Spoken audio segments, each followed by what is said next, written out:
I still remember the way the lamp cast its soft amber light across his desk that night. The clock glowed 11:13 p.m., and he was still at the table, sorting our RSVP cards into neat piles. Yes, no, maybe. His back was turned when I sent the message. Just a few words typed faster than I could think. I'm pregnant. Not sure who the father is. I might put my ex's name on the birth certificate, just wanted you to know. I expected noise. A slammed drawer, footsteps, a chair shoved back. Instead, I heard the gentle click of a pen being set down. He didn't even turn around, didn't call out, just sat there in that perfect stillness he always carried, like the quiet before a machine shuts down for good. Then I heard the soft tap of his fingers on the phone screen, a single reply. Congrats. Perfect timing. That's it. No follow-up, no anger, no questions. Just that dry, chilling line, like a man checking off the final box in a list he never wanted to write. Then, still without a word, he stood up, walked to the kitchen, and pulled out the drawer where we kept our wedding contracts. I watched as he took out the folder with my name on the label, our prenup, which I'd insisted on, back when things were still light and certain and full of future. He didn't even glance at me. If you're still listening and any of this feels uncomfortably familiar, hit like and subscribe. Most people just listen in silence, but that one click tells the team these stories matter. He sat back down and opened the file like it was just another transaction, page by page, scanning with that quiet focus of his. No big sighs, no dramatic gestures, just the cold, meticulous calm of a man who'd learned that explosions weren't necessary when detachment could do more damage. I stood there in the doorway, frozen, phone still in my hand. My heart was pounding, but he looked like someone performing surgery. The next thing I saw was his phone screen lighting up again. He wasn't messaging me. He was deleting the venue contact, then the florist, then the photographer, just 3 quiet taps. Gone. Like we'd never planned anything at all. I opened my mouth, but nothing came out. What would I even say? That it was a mistake? That I didn't mean to send it? That it was a joke? He wouldn't believe any of it. And I couldn't even lie to myself. Instead, I stood there like an unpaid extra in a movie I was supposed to be starring in. His silence wasn't just quiet, it was judgment, it was final. It made me feel smaller than any shouting ever could. He walked past me without a word, went into the bedroom. I followed him in, slow and unsure, half hoping for anything human, maybe a crack in his voice, some flicker of emotion, but he was already plugging in his phone, folding his shirt over the back of the chair, and reaching for the notebook he always kept on his nightstand. No goodnight, no fight, no nothing. He was gone. Even while standing 2 feet away from me, I curled up in bed, clutching my phone like it might rewind the last 20 minutes. I reread the message I sent 3 times. I stared at it like if I squinted hard enough, I could make the words mean something else, but they were the same, stark, cruel, real. The next morning, I woke to an email titled Termination of Engagement and Voided Prenuptial Agreement. The attachment was a legally notarized document. His name had been removed from every joint arrangement, lease, bank account, venue bookings, even the utilities. It was like he'd evaporated from every part of our life and left only paperwork in his place.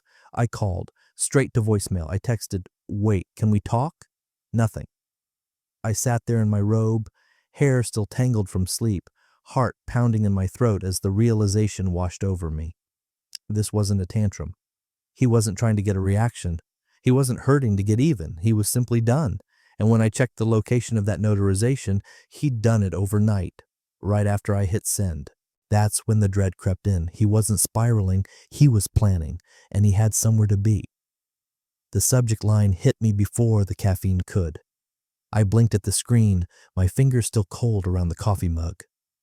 Termination of engagement and voided prenuptial agreement. My thumb hovered over it like touching it would detonate something. Inside was a PDF, official, notarized, clean margins, legal language so sharp it might as well have been a scalpel.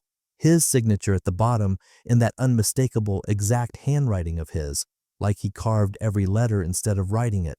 It outlined in brutal detail how he had removed himself from everything: lease, utilities, venue, caterer, joint account, insurance, Every point of contact we had built over the past year, dismantled like scaffolding around a building that was never going to be finished. I sat there for a minute, barely breathing, then hit call, voicemail.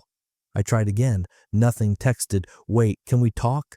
Just those 5 words. I deleted a longer version before sending. I didn't want to look desperate. I didn't want him to know how quickly the floor had dropped out from under me. But the truth was, I hadn't expected this kind of precision. This quiet. I had told myself he'd lash out, rage, say something cruel, slam doors. Instead, he was gone like a man clocking out from a job he never wanted to quit, but had prepared to leave for a long time. I scrolled through my photos, our engagement shoot, the paint samples for the nursery, even the playlist he made for the wedding dinner. All still there. Digital ghosts now. I should have deleted them, but I didn't. I couldn't. The doorbell rang, and for a second I thought maybe, no, just a package. His name wasn't on it anymore, wouldn't be on any future ones either. I opened our wedding planner app. Everything was canceled. The updates were already coming in. Venue marked voided by primary account holder. Photographer refunded. Caterer unavailable. I couldn't even log into the shared calendar. His access had been the primary. I was locked out of my own engagement. I tried his sister next. It rang, then straight to voicemail. The air felt heavier than it should have, like even the walls knew. I sat on the couch in one of his old sweatshirts, the one with the frayed sleeve I used to tease him about. It smelled like laundry detergent and something softer underneath. Him. Gone. I texted again. "Please don't disappear like this." Still no answer. That's when the panic shifted into something darker. Not fear, but awareness. He wasn't reacting. He was executing. I went through my sent messages from the night before. Read it again. I might put my ex's name on the birth certificate. I don't even know what version of me typed that. I thought I was being clever. Brave, maybe. Honest in some twisted way. Instead, I'd handed a scalpel to a man who knew exactly how to cut himself out of the frame, and while I was checking for new emails, he was already driving. I wouldn't know that until much later.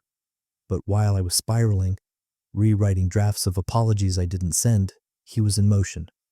His GPS quietly routing him to an address I once gave in passing. My ex's house, the one with the cracked porch light and the maple tree out front.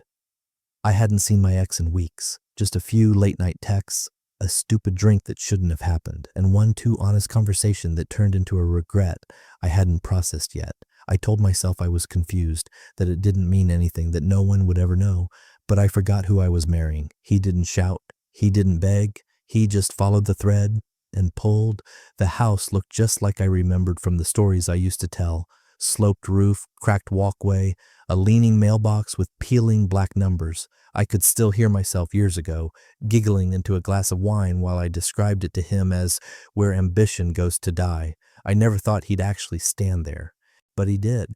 He parked 3 houses down, stepped out with the same quiet precision he always had, walked up without hesitation, and rang the bell. Inside, I was still asleep when it happened, still curled up on the far side of a bed that hadn't felt like mine in a long time. But down that hall, just past the kitchen, my past and future were about to collide. His knock was soft, measured, not the pounding of someone angry, just a man confirming what he already knew. She opened the door within seconds, no makeup, hair tied back, a faded robe pulled tight around her frame. But her eyes were wide awake, too awake, the kind of awake that comes from reading something that replays again and again in your head. In her hand, a thick stapled stack of printouts, his messages to her, her husband's messages to me. Time-stamped, unedited. I didn't know she'd seen them yet. I didn't know he'd sent them at all. But when she opened that door, she wasn't confused, she wasn't hysterical, she was done, and she wasn't surprised. "Come in," she said. "I've already packed a bag." For him. That was the moment, not dramatic, not loud, just final. He didn't flinch, didn't blink. Just nodded once, stepped inside, and closed the door behind him. She led him through the narrow hallway, past the photos on the wall, one of their wedding, one of a toddler on a swing, one of the 2 of them smiling in a blurry selfie from some beach I never asked too much about. And there, by the door to the garage, was a single black duffel, half-zipped, stuffed. That's all he gets, she said quietly, placing the printed messages on top of the bag like a ribbon. He scanned the stack, not out of curiosity, but confirmation. The names, the timestamps, my words, his, all there. She crossed her arms. I wondered for a while, but last week he was texting more than usual, and last night I knew something was off. Then your message came in. He finally spoke. You okay? She gave a half laugh, half scoff. I will be. I'm not the one who lost control. They didn't hug, didn't trade pity. This wasn't that kind of alliance. It was colder, sharper. Mutual clarity with a dull ache underneath. She handed him an envelope. There's a second copy in here for whoever needs it. He nodded again. Thank you. Then silence. They stood there, not as strangers, not quite as allies, just two people who'd been orbiting the same lie, finally seeing its shape. I imagine she looked at him and saw what I used to. Quiet, reliable, reserved to the point of mystery, but she also saw what I had forgotten. He didn't shout when he was hurt. He calculated. A door creaked upstairs. Her child, maybe. He didn't ask to stay. He didn't linger. He turned back toward the front door, duffel over his shoulder now, the envelope in his jacket. Where are you going? She asked.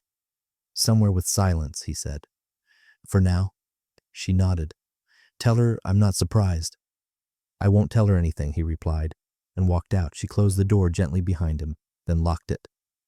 Inside, I was still asleep, dreaming of a man who had already disappeared.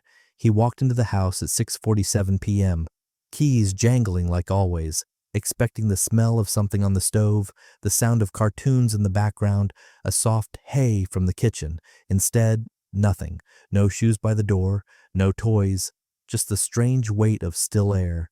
He stepped into the living room and saw it. One black duffel bag by the couch, zipped tight. On top, a single sheet of paper folded in half.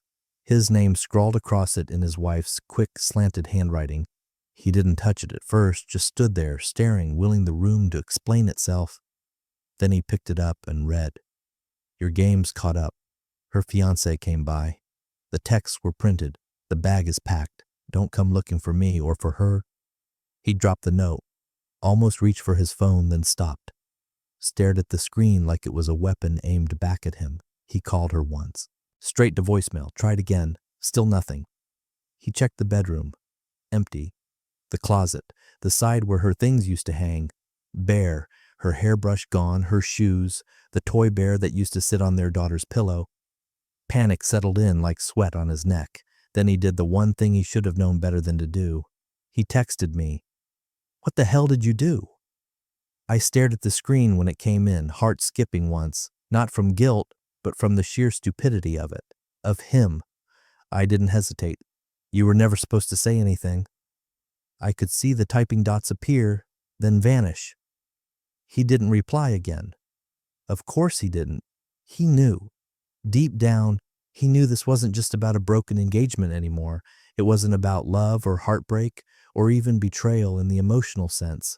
That moment, the second he saw that duffel bag, it stopped being personal.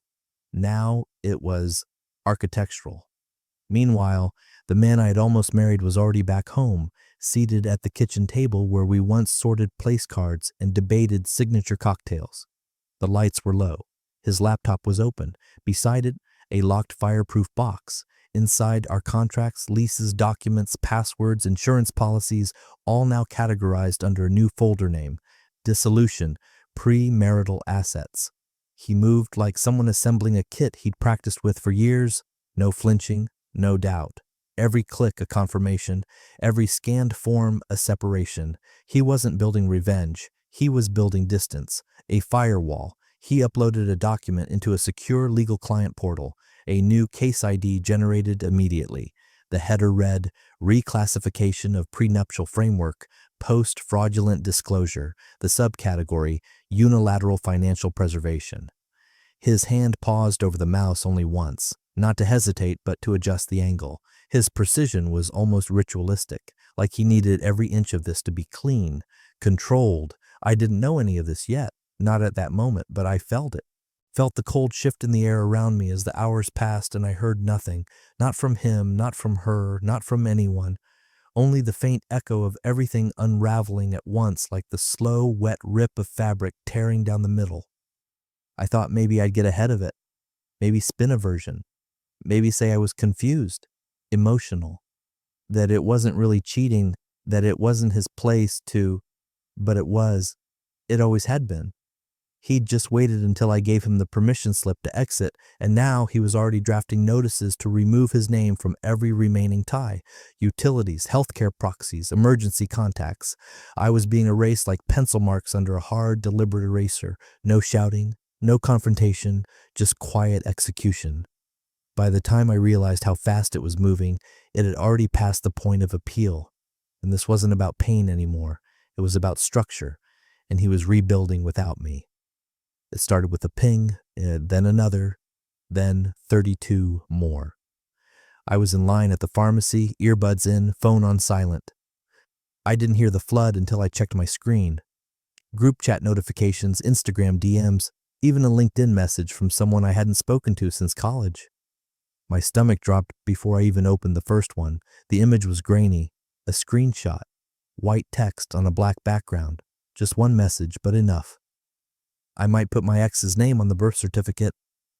The profile photo was cropped. My name wasn't there. The sender wasn't named either, but someone had drawn a red circle around the timestamp, and the username above was all too familiar to a certain crowd. One of his friends, maybe? Or one of hers?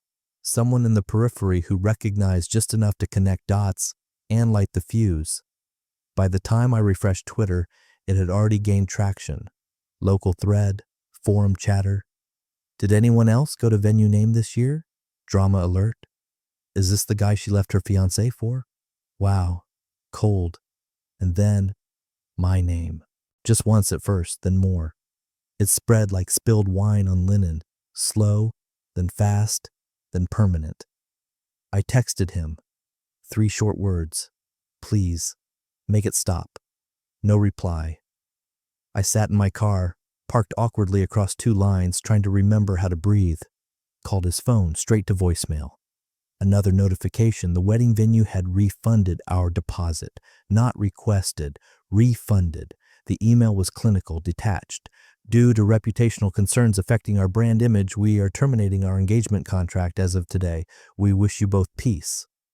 Both. Like he'd done something too. He hadn't said a word. That was the worst part. He hadn't leaked it. I knew that instantly. The texts he sent her were clean, private. He hadn't gone public. He didn't need to. All he had to do was forward them once to the right person, and gravity did the rest. The story built itself. A woman engaged to a man, pregnant by someone else maybe, a cruel message, a fiancé who simply stepped away. The internet loves a story with a villain and a silent hero. I didn't even have the dignity of being called names. I was the ghost in the screenshots, the one no one defended. The florist texted me a neutral goodbye. The caterer ghosted me. Our planner deleted the shared folder.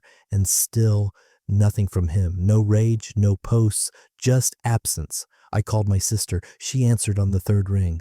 Did you see it? I asked, my voice dry. She sighed. Yeah, I did. Can you just tell him this wasn't how it was supposed to go? She paused. Funny, she said. That's exactly what he told me when he gave me power of attorney last week. I didn't even know what to say to that. Power of attorney? He was locking it all down, quietly, permanently. I looked out the windshield at the empty street, sunlight bouncing off the hood of the car. It should have been raining, or dramatic. But the world just kept moving. I wanted to scream. Instead, I texted him again. Please, please, I'm drowning here. No dots. No read receipt, just stillness. A friend of mine, one of the bridesmaids, finally called. Do you want me to say something online? She asked. Like, try to explain? No, I whispered. They'd tear me apart. Do you think he'll ever say anything? I leaned back in the seat, closed my eyes. No, I said, he doesn't need to. Because by then the story had already left my hands, and I was no longer the narrator, just the warning. The first call went to his mother. I don't know what I expected. Maybe a voice full of warmth, or at least civility. I told myself she liked me once, that she called me family when she wrapped that scarf around my shoulders last Christmas, that she cried when she saw the ring, that she hugged me like it meant something. She picked up after 2 rings. "Hi," I said softly. "It's me." Silence, then, "I know. I swallowed hard. "Can I explain?" "You sent him that message," she said, voice like stone, "and now you want to explain." "I messed up," I admitted. "But this isn't just on me. He's making it worse. He's letting it get out of control."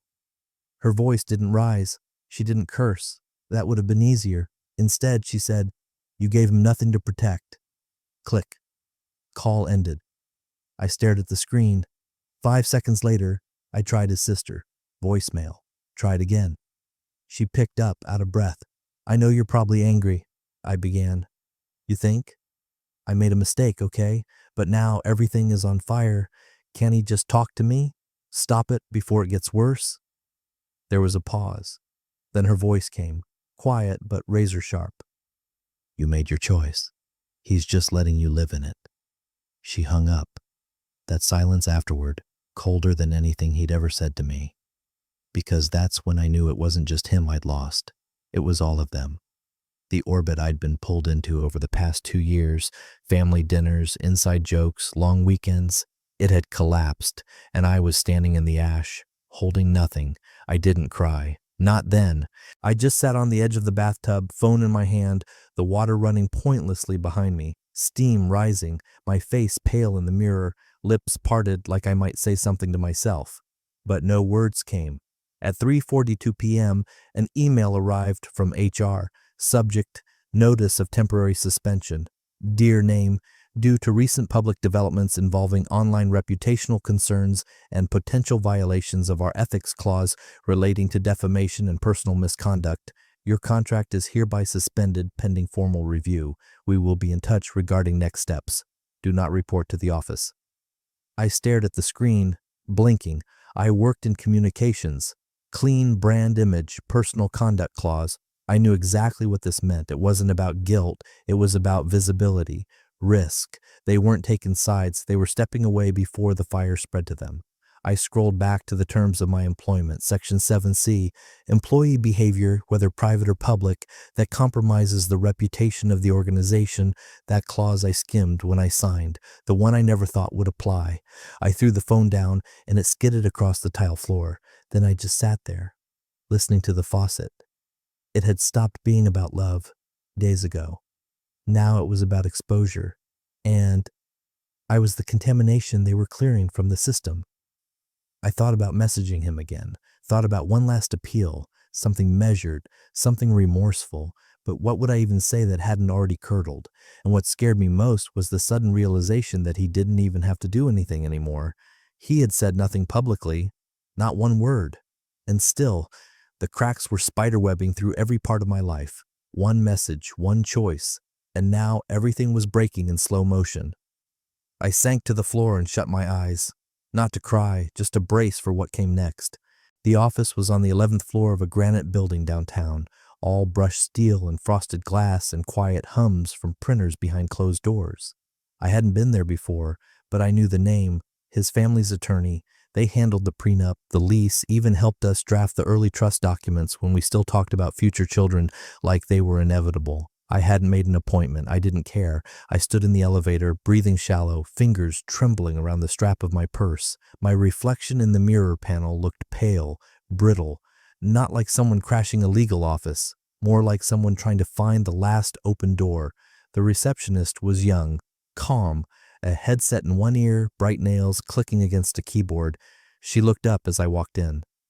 "I'm his fiancé," I said, trying to keep my voice steady. She blinked once, no surprise, no raised eyebrow, just a quiet nod as she reached into a drawer beside her desk and pulled out a white envelope. "He left you something," she said. I hesitated. "When?" "This morning." She placed it on the counter. I took it, no name on the outside, just the weight of it, heavier than a letter, lighter than closure. I opened it with numb fingers, right there, too afraid to wait. Inside was a single typed sheet, centered, sharp-edged. This was never about revenge, just correction. That's all it said. No greeting, no signature, just the final punctuation of someone who no longer needed to speak. I stared at it, letting the words settle in, their simplicity more devastating than any curse he could have hurled. There was no anger in that line, no heat, just conclusion, measured, legal. I was no longer a person to him. I was an error he had calmly erased. I looked up, throat burning. The receptionist was already back at her screen, typing as if nothing had happened, as if women came in every day carrying shame in their purses, hoping to rewrite something that had already been sealed. I started, then stopped. There was nothing to say. He had anticipated this moment, knew I'd come, knew I'd try to find something, anything to hold on to. And so he left me this, a line that closed every window I still hoped was cracked open. I folded the letter carefully, slid it back into the envelope, and turned away. As I pushed through the glass doors, my reflection caught once more, this time thinner, smaller. A woman shaped by silence and paper, and one typed sentence that felt heavier than any shouted fight. Outside, the wind hit my face like judgment. I walked down the steps slowly, the envelope clutched tight, like it might still warm up if I held it long enough. But I already knew. Every door I tried now would open to cold paper, not people, not comfort, just consequences. It arrived on a Tuesday morning, tucked between a utility bill and an overdue credit card statement, thin envelope, cream-colored, embossed seal. I knew what it was the second I touched it. Legal paper has a different weight, like it carries finality in its fibers. The name at the top wasn't his, it was the firm's, his family's counsel, but the message was unmistakably his. Inside, a formal retraction, 3 pages, no drama, no accusations, just precision. This filing constitutes withdrawal of all implied or stated commitments related to shared housing, insurance coverage, and all verbal or informal child care planning pending resolution of paternity. Clause after clause, line after line, he erased himself from any shared future I might have clung to. Our apartment? He'd already removed his name. Utilities, rerouted, insurance, canceled with effective retroactivity, even the just-in-case childcare clause he insisted on. Gone. With that one filing, every thread that tied us together, even hypothetically, was cut. I sat at the kitchen table rereading it, the hum of the fridge suddenly deafening. My eyes stung, but nothing came out. Not anymore. I had already cried enough to drown in. Now there was just a kind of dry, hollow ache where love used to live. Then the second hit. My ex called. First time in days. He didn't ask how I was. He just said one word. Served. His voice was flat, lifeless. Her lawyer dropped it off at the office. She's filing for divorce, citing moral endangerment. Said reputational harm, too. I didn't speak. She's using the texts. He added, the printed ones. From your guy. He's not, I started, then stopped. There was no point. He didn't even talk to her, he said quietly. Just sent the messages. That's all it took. He hung up.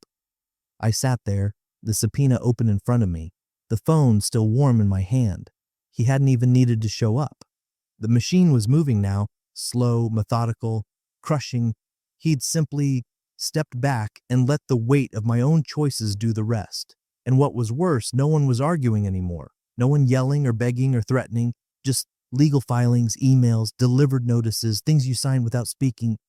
I got up to make coffee, hands shaking as I reached for the tin. The scoop fell into the filter too fast, scattering grounds across the counter.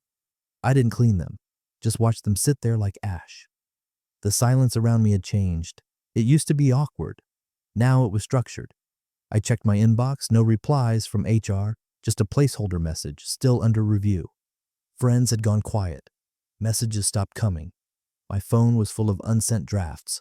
I'd write something, then backspace it all, over and over. I wasn't just alone. I was ghosted by the entire system. Everything that mattered had been passed to someone else. Legal teams, ethics boards, reputation managers. I could feel their hands brushing over my name in red folders somewhere. I wasn't a person anymore. I was a file, a consequence. I opened my laptop and stared at the desktop. Old wedding spreadsheets, budget trackers, color palettes, select all, delete, confirm, yes. I watched the trash bin fill, then emptied it. But there was no relief, just that same echo. His voice never raised, his fingers never pointed. He simply set the facts in motion. And now they were louder than I'd ever been. The email came at 8:11 a.m. Subject line, media inquiry, urgent confirmation requested. At first, I thought it was spam. I almost deleted it, but then I saw the name, a real journalist, one I'd actually read before, a columnist for a mid-tier outlet that specialized in business ethics and human interest profiles, the kind of place that ran polished scandals with just enough empathy to go viral. Her message was short, surgical. We're preparing a piece on a canceled wedding involving a high-profile family and a suspected paternity dispute. We've obtained screenshots circulating online that appear to involve a message about naming an ex as the potential father. We'd like your side. Are you willing to comment? My throat went dry. I scrolled down. They had the screenshot. I might put my ex's name on the birth certificate. No name, but I knew that font, knew the layout, knew the timestamp. I didn't respond right away. I paced the apartment, bare walls, unopened mail stacked on the counter, no music, no distractions, just the thick humming silence of a life paused mid-sentence. An hour passed, then 2. Finally I typed, no comment. That was it. I told myself it was neutral, professional, smart. I hoped it might stall the story or kill it entirely. It didn't. 2 days later, the article went live. Title: When Silence Responds, the Man Who Vanished Before I Do. It began with restraint, almost poetic. Described him as quiet, precise. A man who'd built a life on principle, who walked away from a high-profile engagement days before the wedding, without rage, without spectacle. Then came the breadcrumbs, a screenshot of the text, blurred names but clear intent, the timestamp, the implications, the comments exploded. Imagine being this level of cold-blooded, composed. He's a ghost. She's a cautionary tale. Legendary exit. She played stupid games. Someone give this man a podcast.